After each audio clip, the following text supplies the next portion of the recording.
Welcome to HDTV. You're now rocking with your boy.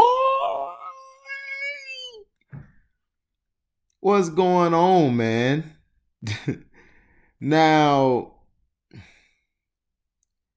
Randy Moss says Jerry Rice is the third or fourth greatest receiver ever. And the guy, Rob Guerrero, basically says, let's just say I disagree. Every so often, someone says something stupid, and every so often, someone else hears that stupid things and thinks, you know, that person may be right about that. I am not going to let this be one of those times. Randy Moss appeared on the Get Your Popcorn Ready podcast with Terrellowens and Matthew Hatchett last week. And when he was asked who the greatest receiver of all time was, he said this: I put myself first. I put T.O. second. Jerry's probably third or fourth. I'm talking about dominating the game and changing the game of football. I don't live on statistics, because if you live on statistics and live on championships, that's all political. You've seen guys released or cut from a team just by a couple words in the media. You've seen guys not giving contracts just because of the color of their skin. You got to throw politics out of the game of football and look at the impact of what each individual was able to make in the game of football. I can't speak to the part about guys not getting contracts due to the color of their skin. If that is true, it's horrible. I hope it isn't true, but Randy Moss was certainly no better than me about that. As for other parts of the argument, I don't get where he's coming from. Moss claims to not care about statistics, but then goes on to cite his incredible rookie year and being part of two of the highest scoring offenses of all time. Those sound a lot like stats to me. By the way, you can hear me rant about this, whatever.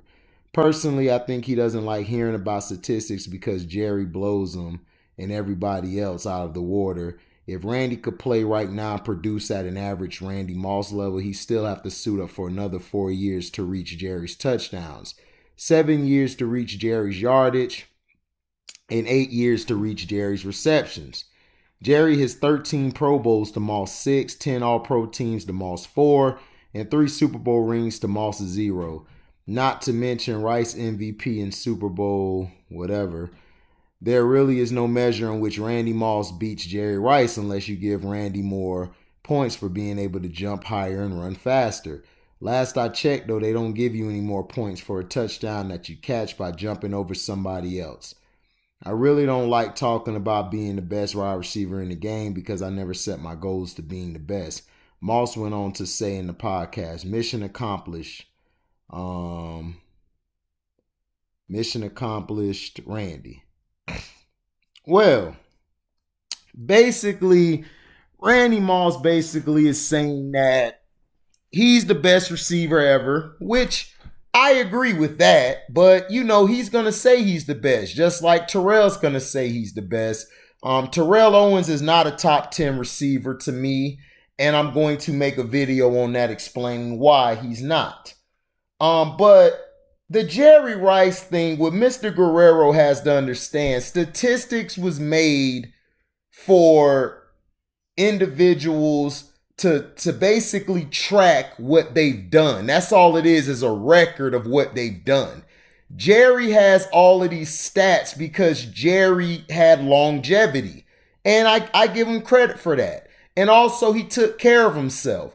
But Jerry Rice has played with 2 Hall of Fame quarterbacks, okay? And he played with a quarterback who was on a Hall of Fame, could have probably been there if he won a Super Bowl, but Rich Gannon was no slouch. So, and he's played on great teams. Roger Craig, John Taylor, Johnson at tight end. Who else you had? You had Ronnie Lott on defense, probably the best defense ever assembled. Charles Haley, Ken Norton Jr. Then you had probably, to me, the greatest coach or one of the greatest coaches ever in history, and Bill Walsh. Who did Randy Moss have, Mr. Guerrero? The person who wrote this article. Who did he have?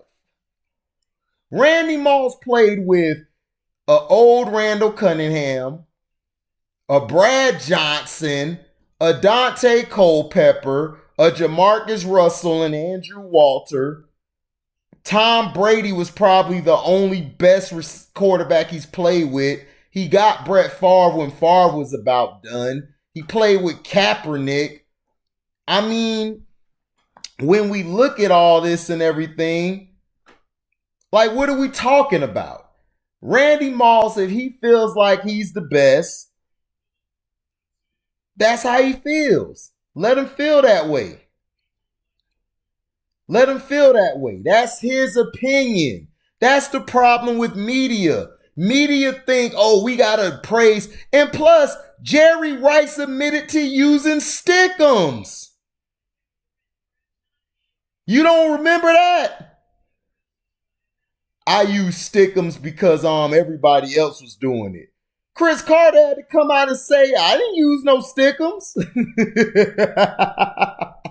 Other receivers were saying we didn't use no stickums. What are you talking about? Look, I understand that Jerry Rice, if you have him as your greatest of all time receiver, that's fine. To me, he's the third best receiver of all time to me. I have him behind Randy Moss and Sterling Sharp. Yes, Sterling Sharp was better than Jerry Rice. You can argue stats, but if Sterling Sharp didn't get hurt, he would have ran away with stats against Jerry. It wouldn't have been close. And Sterling Sharp didn't use stickums to make himself great. The reason I still keep Jerry Rice up there, because really I should put Jerry Rice at number 6. Because really he should be number 6 all time. Because of using stickums. I would dock him for that. It's because Jerry probably ran the routes the best. He probably ran the routes. His route tree was amazing. His footwork was amazing. His staying in shape was amazing. His work ethic, his dominance on the field at receiver, and the ability to do the things he was doing was very key to the 49ers' success, especially with those teams in the 80s, especially those teams in the 90s. And then when he went to Oakland, they should have had at least a Super Bowl or two. They should have had 2 Super Bowls with that team, but we know what happened.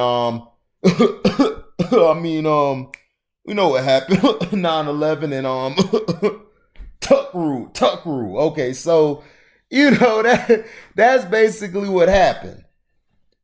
So to me, when we look at the situation and everything, that's how I look at it. That's how I feel. That's how I take everything. Randy Moss was better than Jerry Rice. He was faster, he was quicker, he had better hands, and not only that, he could run the route tree just as good, if not better.